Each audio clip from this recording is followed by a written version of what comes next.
Hello, and welcome back to the Haunting Podcast. I'm your host, Tegan. And I'm your other host, Jordan. So, an unknown fact about us, Jordan, we love Oregon. We love Oregon very, very much. I used to live there for a brief time, and one of the best places I've ever lived, I say. Yeah, it was really fun. I remember when I went to go visit you down in Portland, and it was just a grand old time. We had a lot of fun. We did a lot of hiking. A lot of hiking.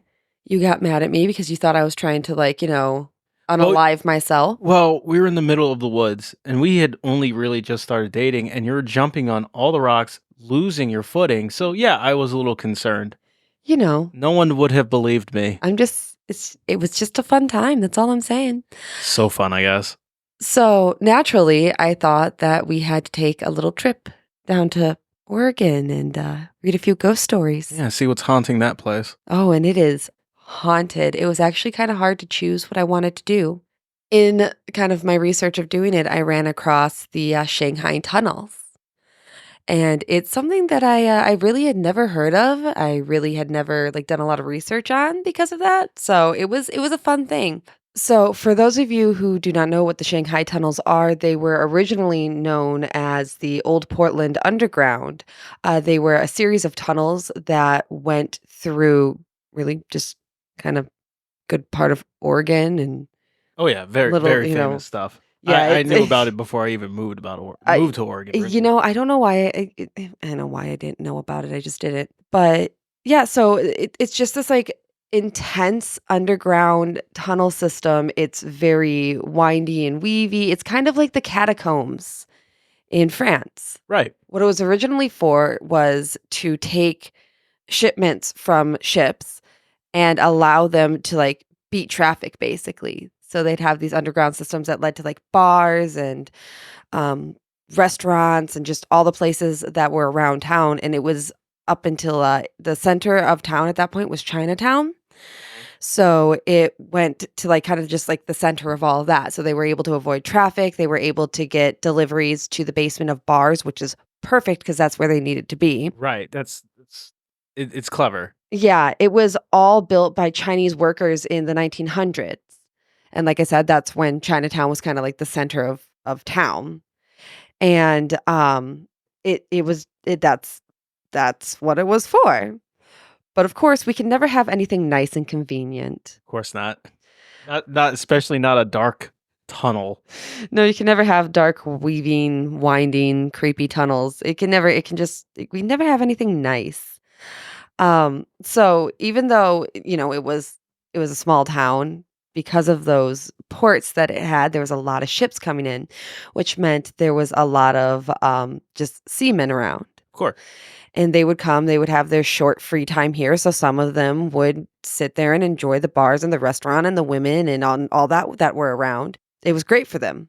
Well, some of them decided to jump ship because they were like, yeah, I do not want to die. Ship life is not for me. Goodbye. So this actually became a really big problem. There was a lot of people jumping ship, and they had a hard time filling the positions of those people. So much so that they started to kidnap able-bodied men. And the Chinese ended up naming this Shanghai. They'd be shanghaied. That'd be, kidnapping. That's where the term comes That's from. where the term comes from, the Shanghai Tunnels.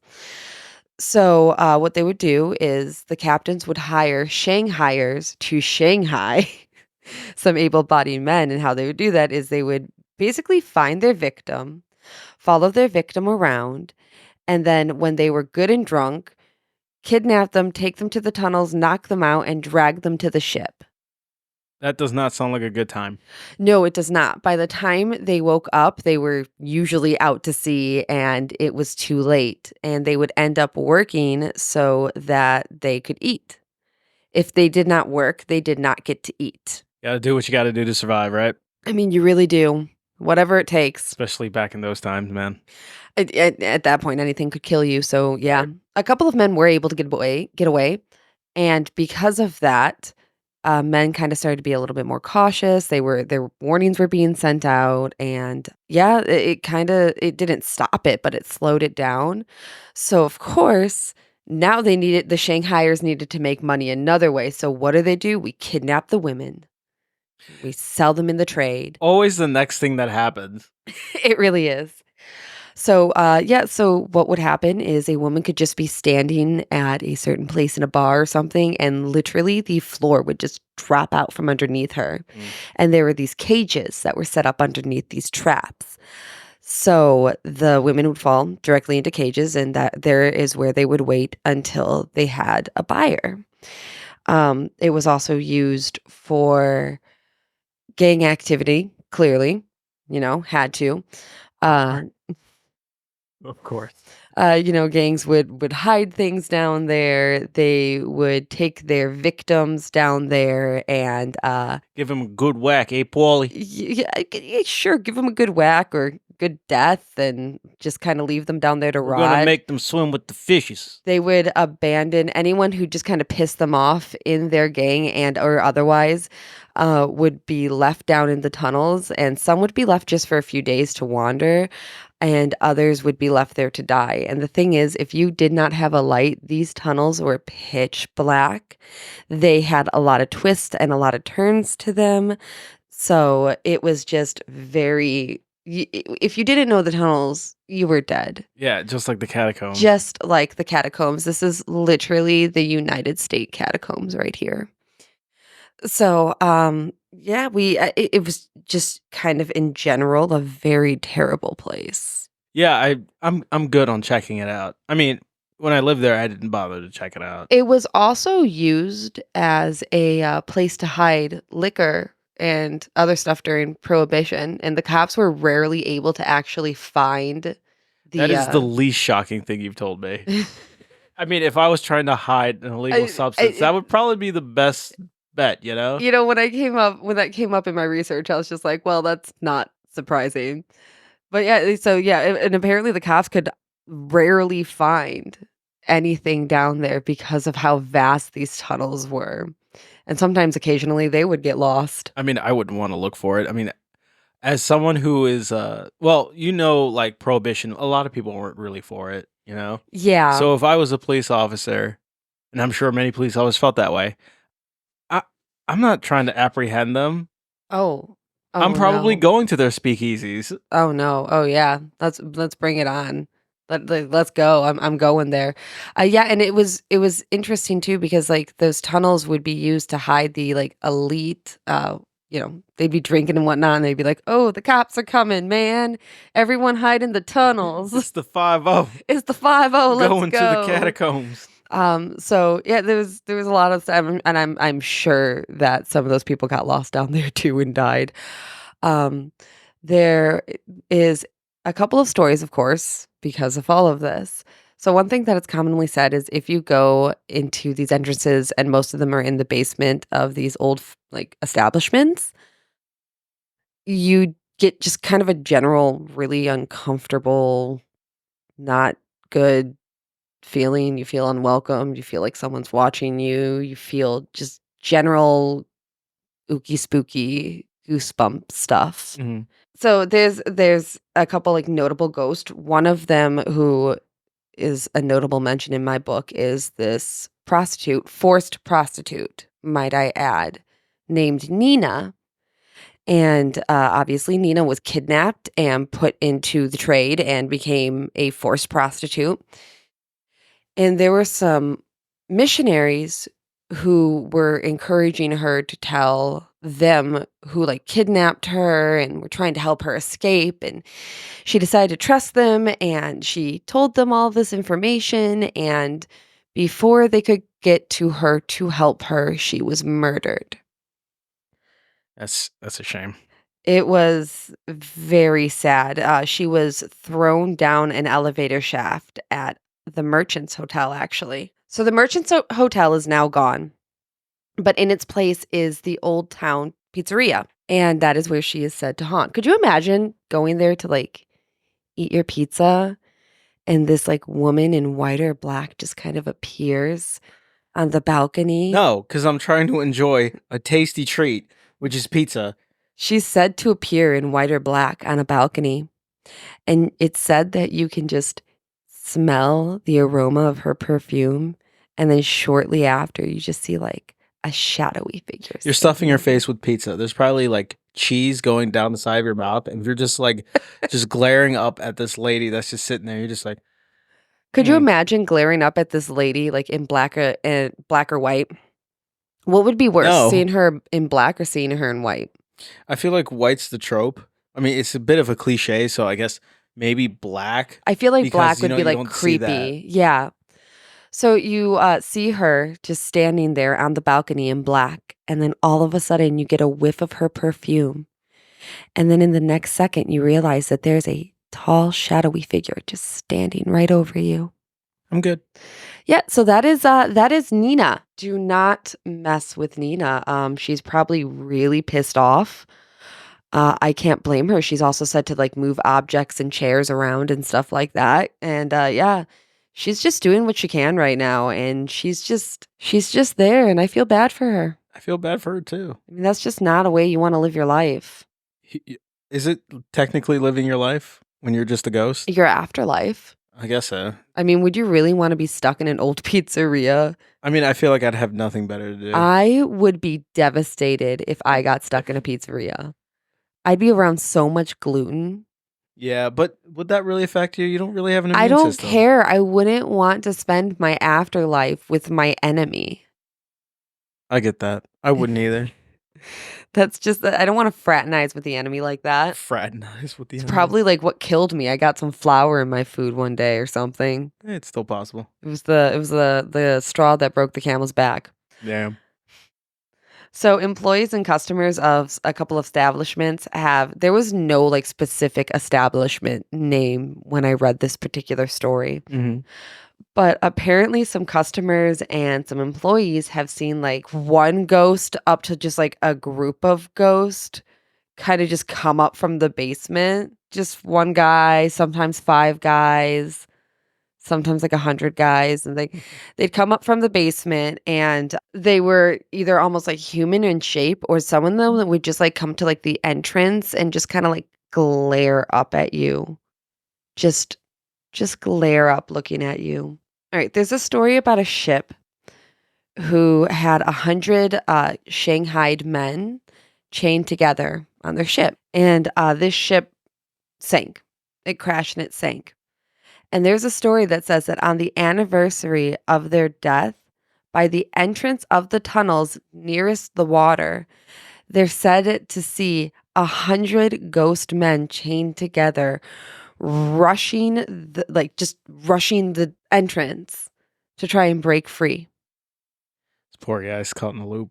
Yeah, so that's kind of the stories of the Shanghai Tunnels. It's obviously there's also a lot of like sights of ghostly figures. There's a lot of ghost voices, A lot going on with it. screams, you know, just a lot of different types of energies. There's a lot of history to it. It was a lot of fun to like research. It was a little hard to keep up with, to be honest with you, because there was so much information on it and there were so many stories. Could have dedicated the whole episode to it, really. You really could have. So, you know, if you guys out there want to see a really interesting story, see some interesting things, hear some interesting things, read some stuff, I really suggest looking into this because this was a really fun one. Yeah, that's a good idea. Yeah. Well, I have a story of my own, but unfortunately, I don't think I can follow that one. Yeah, that one really was a lot. That was a lot, but I have Lithia Park, which is named after the high lithium levels that were found in the local streams. The first building of Ashland was a flour mill built in the 1850s, which is where Lithia Park now resides. It's notable that a spirit of a woman who was supposedly murdered is said to be seen wandering the park, screaming for help in attire, around the 1800s, that kind of attire. Because what kind Yeah. of ghost isn't really dressed like that, I guess? Very pioneer times. Yeah. Well, yeah, very pioneer times. Yeah, very pioneer times. Probably someone that I met while playing Oregon Trail back in the day. Yeah, probably. Exactly. There's also a ghost of a lumberjack who died from falling logs, and he's still seen by some actually. But the funny thing is, he's always displaying a very kind energy, which is nice. A friendly lumberjack. I mean, it's better than like walking into this beautiful forest and seeing just this dark tall lumberjack of a man Mhm. holding like an axe. Mhm. Yeah, I'd rather just see like a very friendly one. I would too, and you know me, I'm very like lumber sexual as they call it. You are Like very I lumbersexual. like my beard, my flannel, my beanies, and you know what? I wave to people. I feel them. I feel like this lumberjack, if you were a ghost, like I feel like this is the type of energy you would exert. You would exert kind lumberjack I energy. would. I would protect people. I could definitely see you in a like forest as a ghost in your like red flannel holding an Mhm. it's you. It's me. I found my ghost soulmate. You know what, this isn't a ghost. You're just astro projecting. Astro projecting. All right. There's also reports of light anomalies and a blue mist, which was seen by one group who were driving and drove through it, actually. All of them were literally chilled to the bone. So, ghost mists. That's just a fine addition to this park. Ghost myth. Oh my god. Do, do, do, do, do, do, do, do, I would do, do, hate do. that. You know, it's just every time I drive through fog now, I'm going to question it.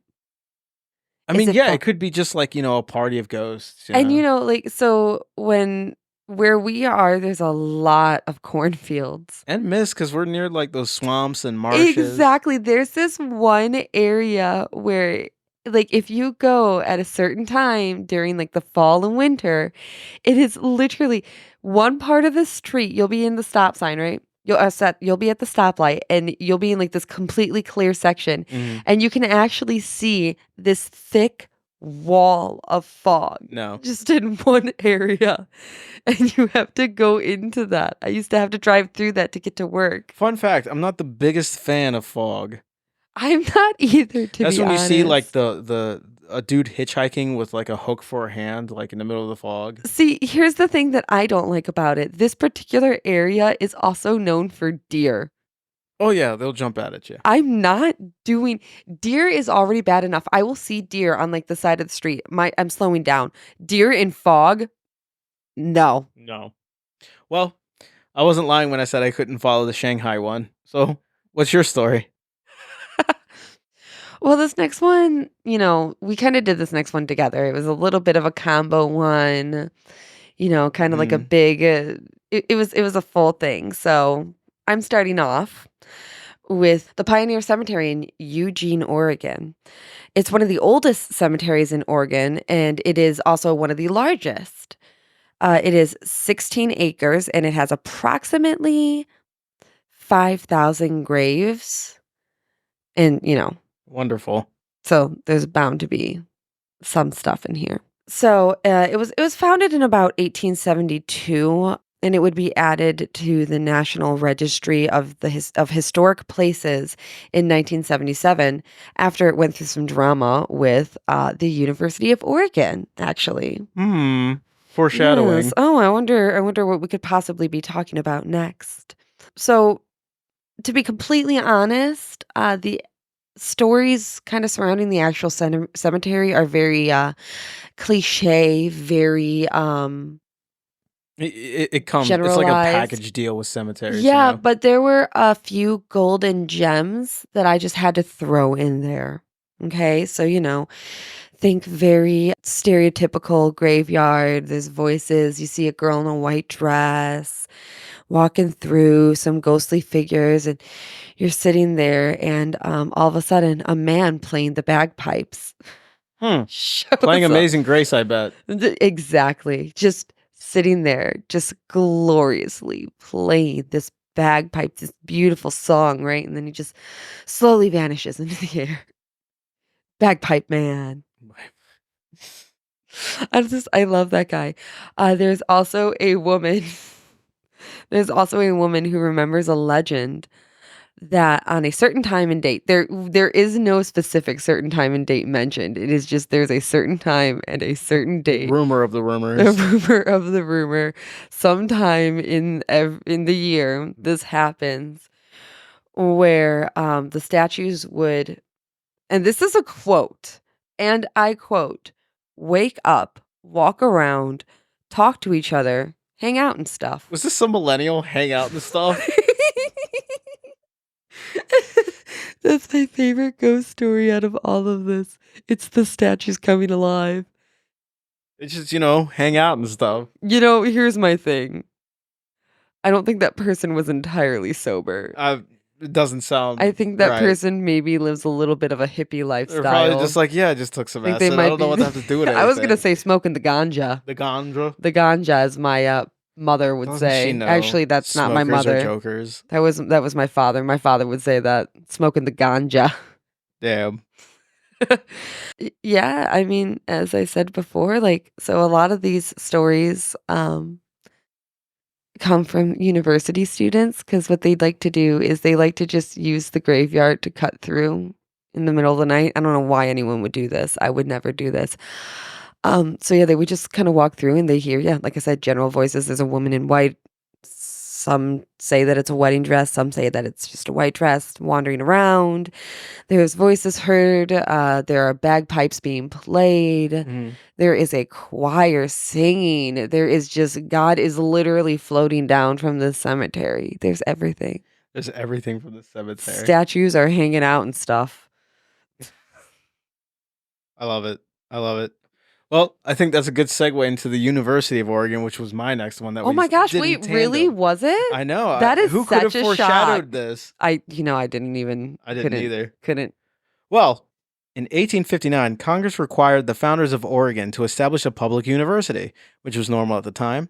The people of Oregon weren't more concerned with trying until like the 1870s when Judge Joshua Walton was able to convince the residents to build one. Probably like, a prestige angle.